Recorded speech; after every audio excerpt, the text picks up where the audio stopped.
Hey, I'm Sean with Red Arrow.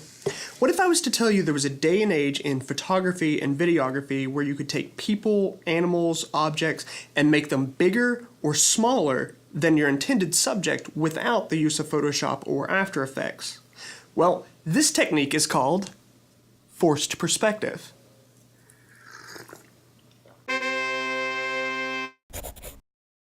The idea behind forced perspective is to create an optical illusion to make you think that what you're looking at is bigger, smaller, closer, or further away than it actually is. You see a lot of these types of photos when it comes to people posing by the Statue of Liberty or the Eiffel Tower or even the Leaning Tower of Pisa. It's an idea I knew about conceptually, but never really did it. I never had a reason to try it. That was until when my boss Ryan approached me with a challenge. He wanted me to take a toy model skid steer and make it look life-size next to a fully framed person for a video to promote the new Office edition being built.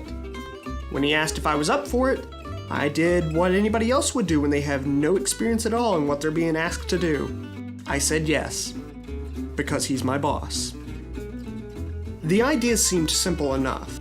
Set up your camera, put your toy in the foreground, put your person in the background, voila. However, it wasn't that simple. I ran several tests. I did different lighting, angles, different positions of the toys and myself.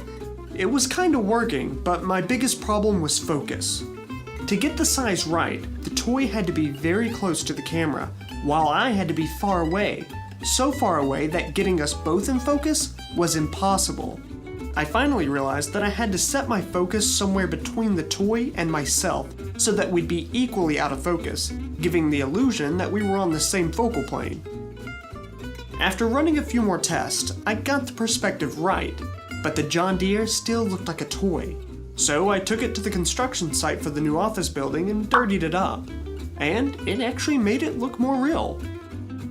While playing in the dirt like a child with my John Deere toy, I had the idea that to sell the illusion even more, I needed to include the real skid steer at the construction site in the background. In the final version, the illusion was sold.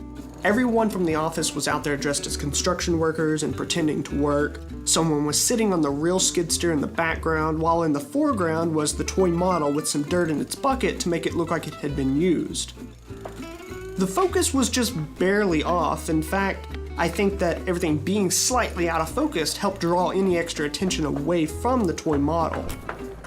Being a huge fan of practical effects, this was a very fun challenge for me, and I got to learn something new.